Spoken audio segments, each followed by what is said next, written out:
So my name is Mike Perrotta. I'm going to talk today about how you can choose a meditation type that fits your personal goals. Feel free to put any questions in the chat. I'll try to keep an eye on that. But if not, if I don't see it, I'll make sure to get back to that after the talk, and we can do a little Q&A session at the end. So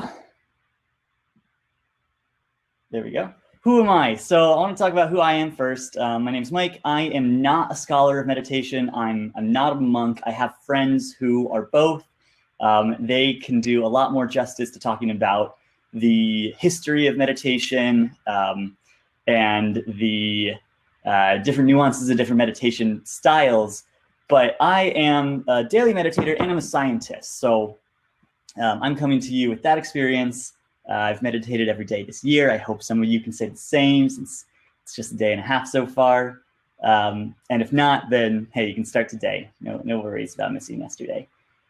So as a scientist, I have a background in neuroscience. I work as a scientist at a company in San Francisco, Silicon Valley area. But today I just want to talk to you about meditation in neuroscience.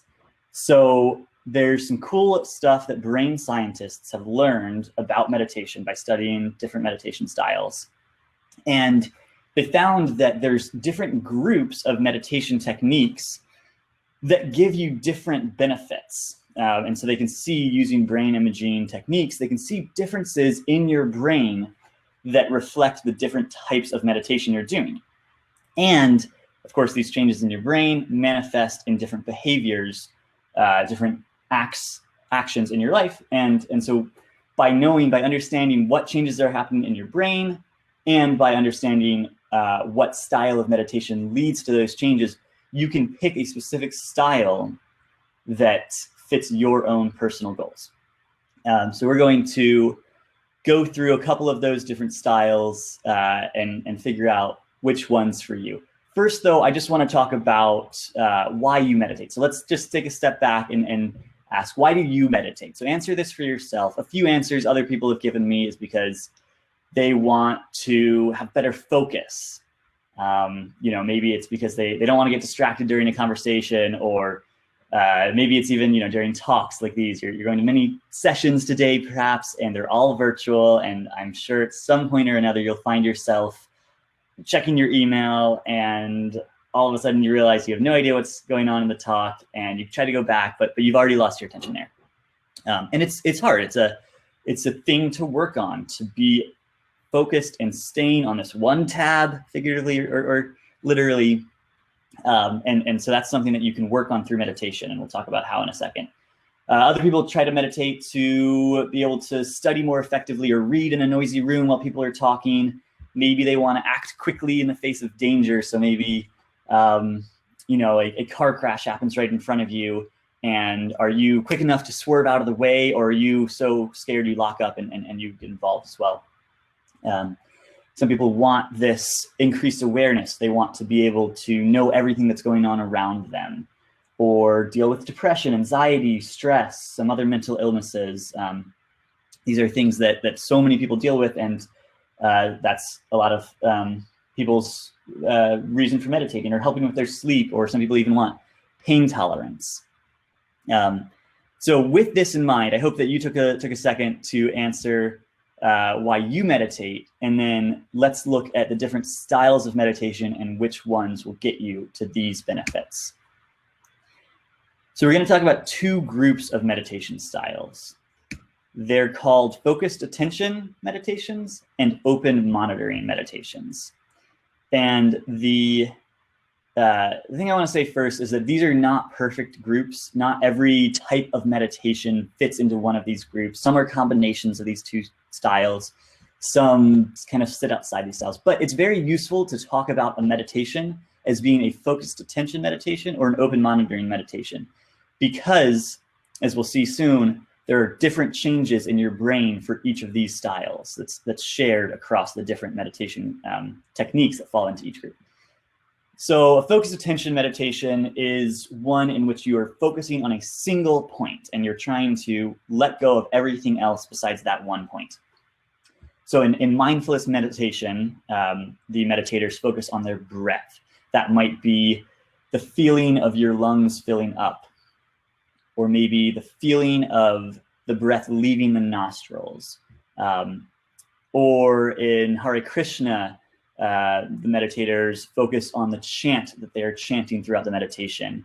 And some people focus on the sound of a Tibetan bowl, or maybe you focus on an imagery, visual imagery. You know, I might tell you, imagine a light in front of you and focus on that. And if you get distracted by a sound or something, always just realize that you got distracted and come back to that one point of focus. Body scans are another example of focused attention meditation, where you are just keeping your attention on one thing. Now, all of those are one group of meditation, and in contrast, another group is open monitoring meditations. So these meditations ask you to not focus on a single thing, but focus on all things equally, or sometimes focus on nothing. So Vipassana and Zazen meditations are both meditations where all sensations in the body and all sounds and distractors and everything is just held equally in your mind. You're not focusing on one, you're not letting one take over your thought process, just they're all there, and that's what it is. Sahaja meditation is another type of meditation where you hold everything equally, but at a very low point. So you're not paying attention to anything. One of their quotes that they use when they're teaching is, without trying, without effort, notice the mental silence. And if a thought does pop into your head, let it rise and fall away. So that idea of just not focusing on anything. So a lot of meditations fall into one of these two groups. Like I said before, you might start with a focused attention meditation and then move on to an open monitoring meditation within one single meditation. But you can still look at just both types here. So let's look at focused attention meditations first. What do you get if you are practicing a mindfulness meditation where you are focusing just on your breath or something else? I want to talk about this idea of the brain as a muscle. So we talk about this a lot, right? If you are practicing piano, you're working out your brain, just like you might be working out your biceps if you're lifting. And you get muscle memory. But of course, this is not happening in your muscles. It's happening in your brain. And the key thing here is that this isn't just a metaphor of, yeah, you're working out your brain and it's becoming better at this skill of piano. It's actually very close to what happens in your muscles, in the sense that the size of the area actually grows. So just like your bicep might grow when you're working out, the areas in charge of your fingers, if you're a piano player, actually increase in size. We can see this in a brain scanner. Or even, for instance, if you take an autopsy brain of a piano player and of someone who's never played piano, and you show them both to a neuroscientist, the neuroscientist says, oh, yep, the one on the left was a piano player all his life. That one never played an instrument. And that one is a violin player because only their left hand, their fret hand is very good. It has a larger area. So we can see these changes in the brain that reflect what you have been spending your time on and what you've gained your skill set. And that happens with meditation, with focused attention meditation specifically.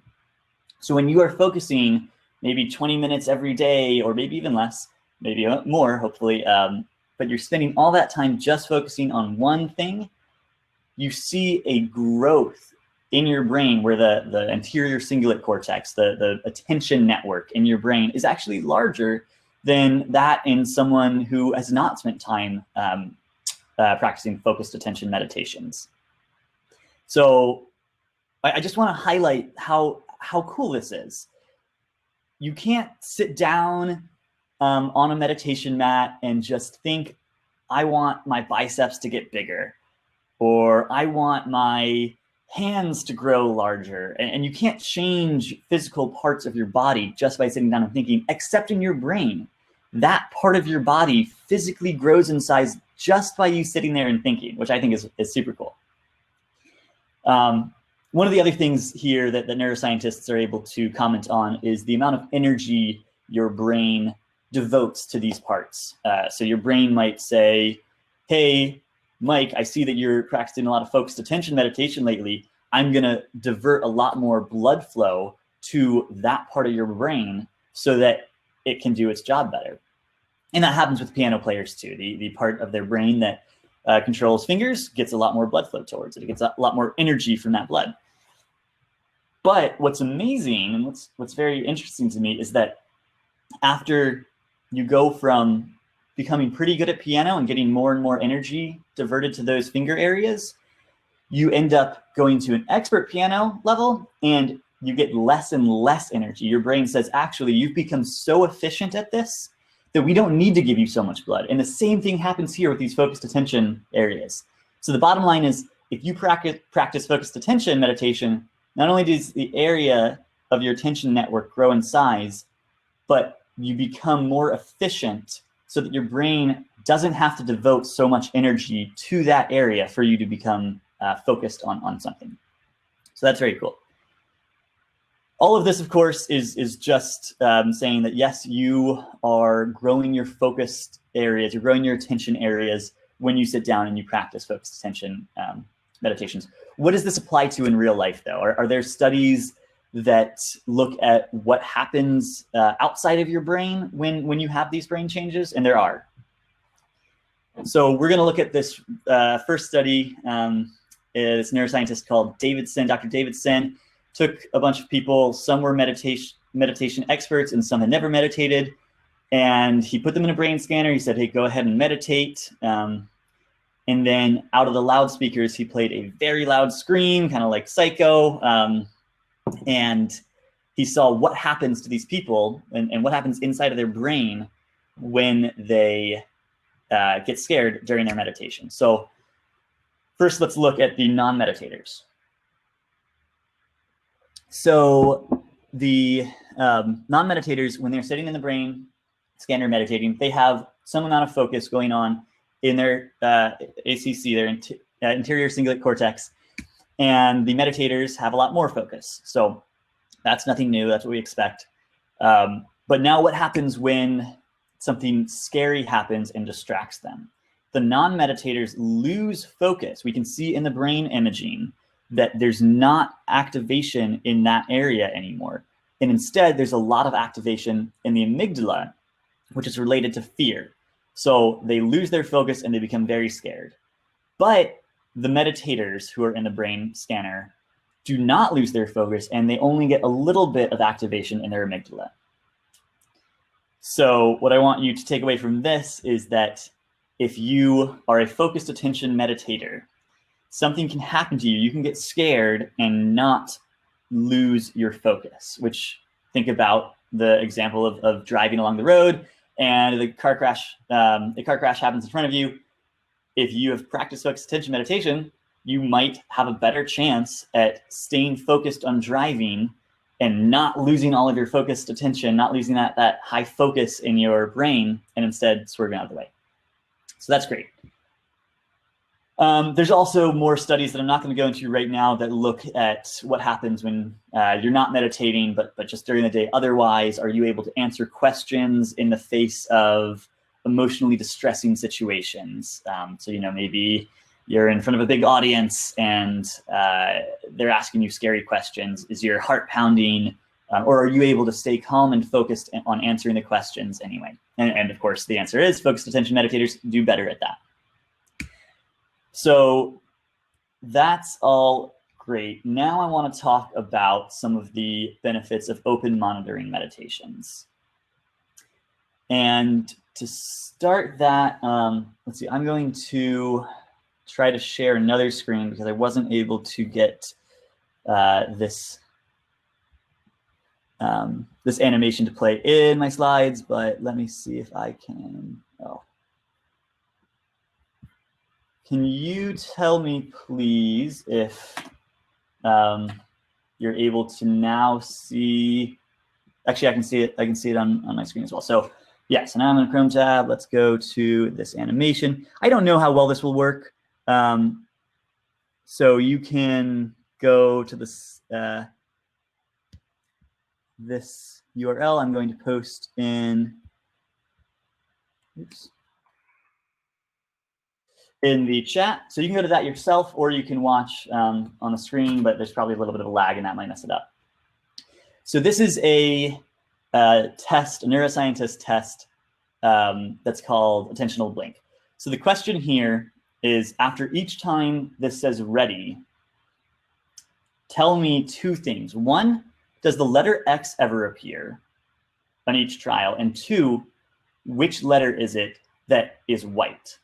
So let's do this. If you're looking at my shared screen, we'll look at trial 2 together. So ready, is there an X? And what letter was white? I think it was a U, and I did see an X. So you could do this test, and I encourage you to, and tell me what you get. But the key here is that, actually, I'm going to give you just a second to do this test. So to do this test and tell me how often are you able to answer both of those questions.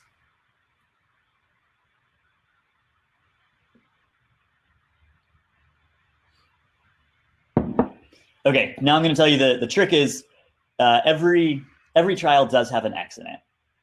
If you are paying attention to looking for the white colored letter, you'll often miss the X if it happens shortly after that. So what that means is you're trying to do two things at once, and you're good at one of them. You're good at saying what the letter in white was, but you are too focused on that, and you miss out on on watching for the X. So the X is there every single time, but you're going to miss it a few of the times. Oops, I'm looking for my notes again. What happened? Sorry, y'all.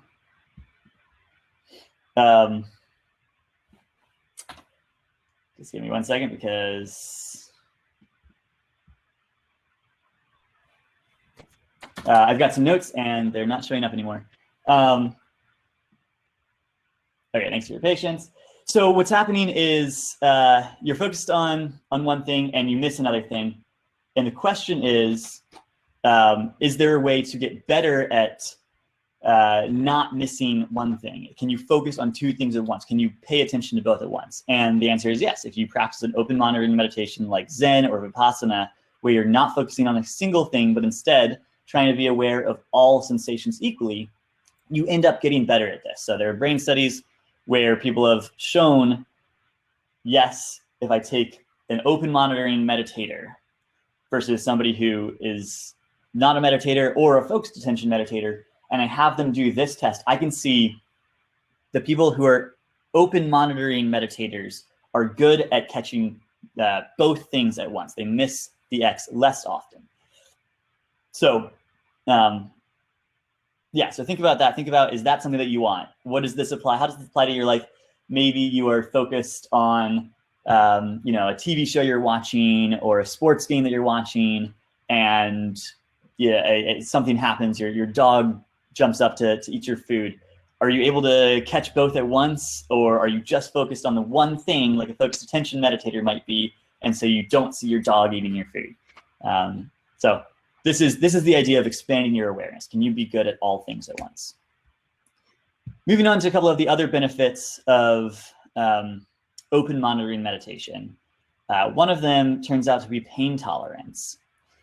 So we are going back to a neuroscience lab to bring in a bunch of meditators and non-meditators and take a very hot piece of metal and touch it to their arm.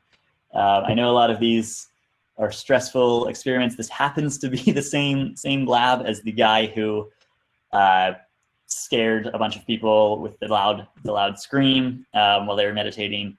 So if you're volunteering to do a meditation study, you might want to avoid these two labs, this one lab. But they do have really cool results, so that's good. So in this one, he took a bunch of people who were open monitoring meditators and focused attention meditators and non-meditators.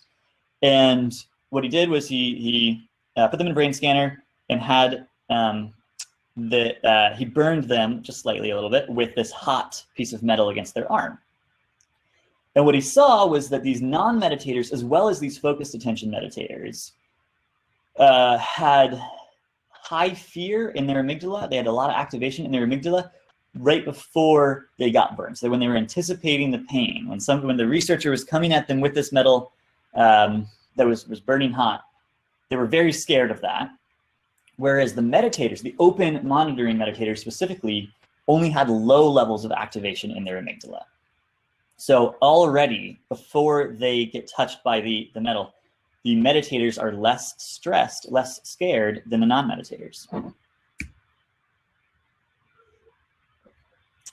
Then what happens is the metal touches and the non-meditators are still very scared, and they have a little bit of activation, but not very much, in this part of their brain called the salience network, which what that does is it kind of sorts out what's important and what's not important.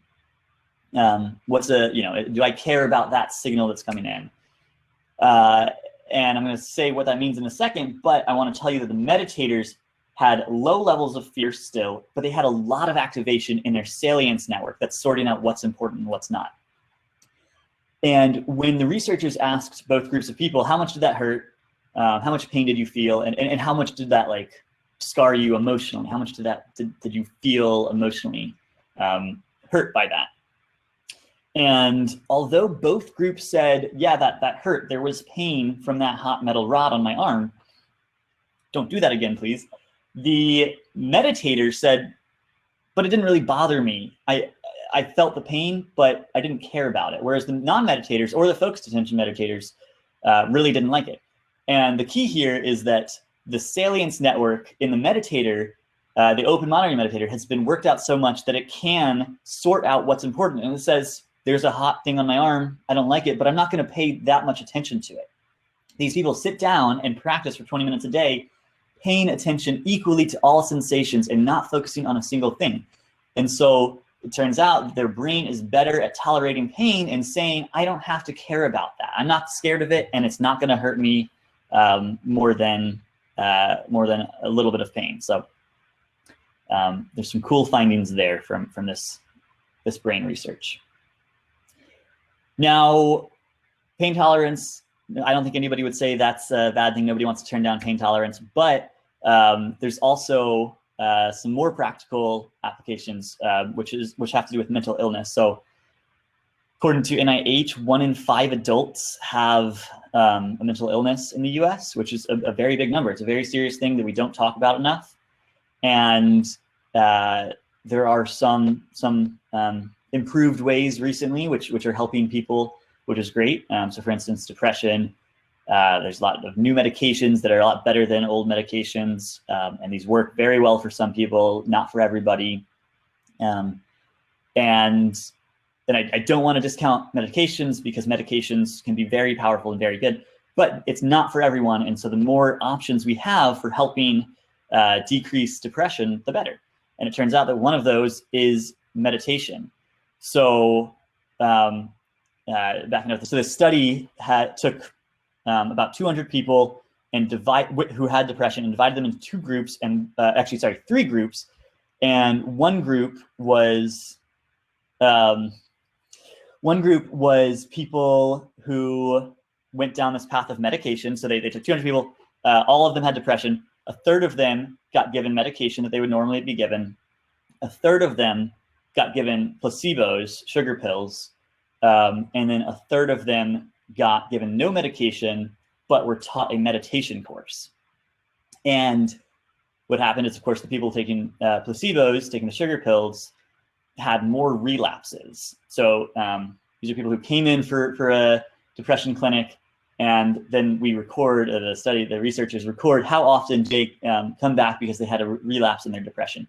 And there was a large number of people coming back with relapses on the sugar pill, because it doesn't do anything for them, and a lot lower on the people who were taking medications, which is great.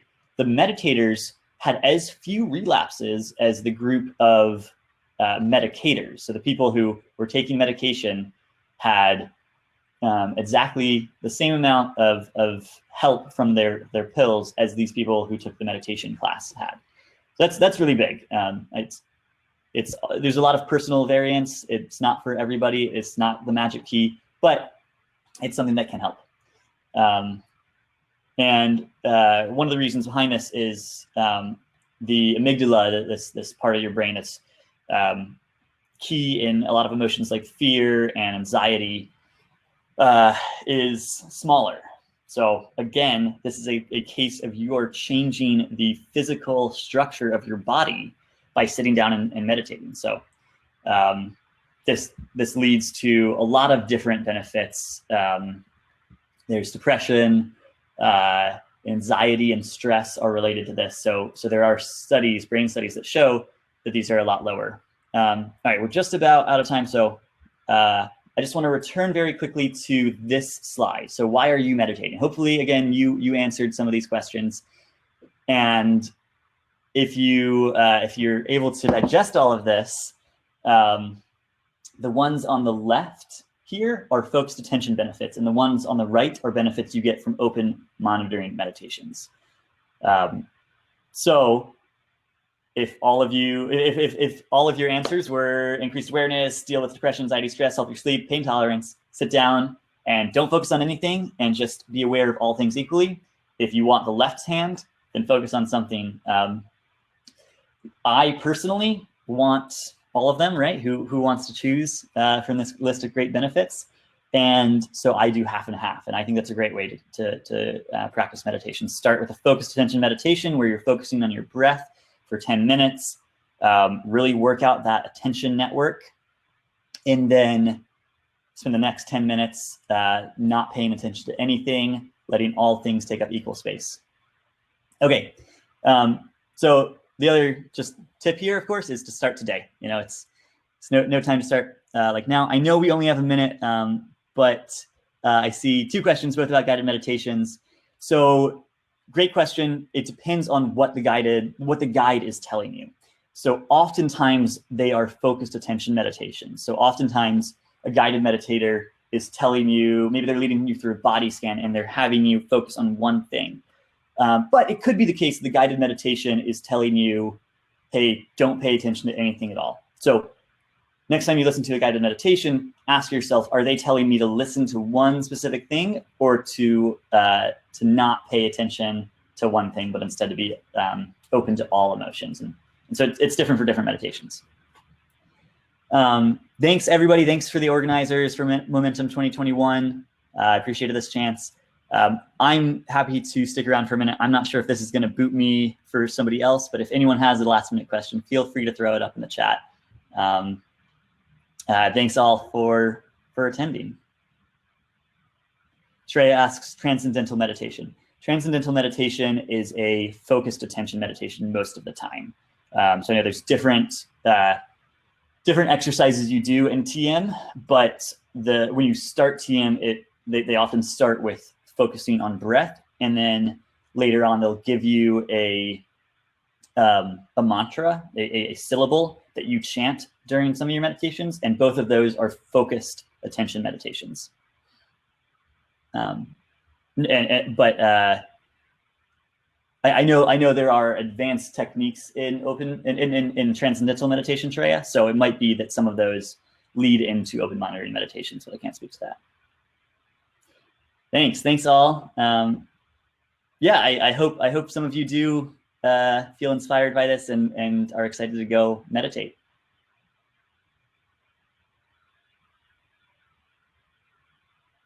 Great, thanks. Any other questions? You can also, could you post the slides? Alex says, could you post the slides?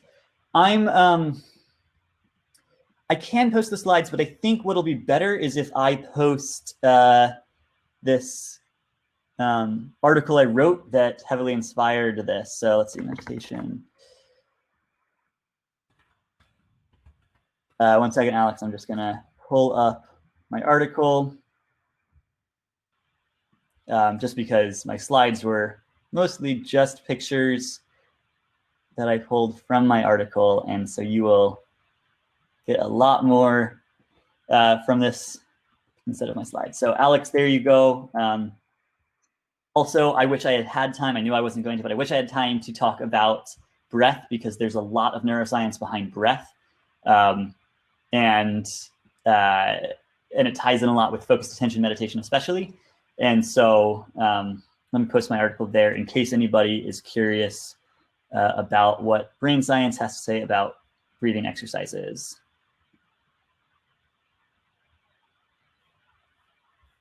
Sorry, my computer is struggling a little bit.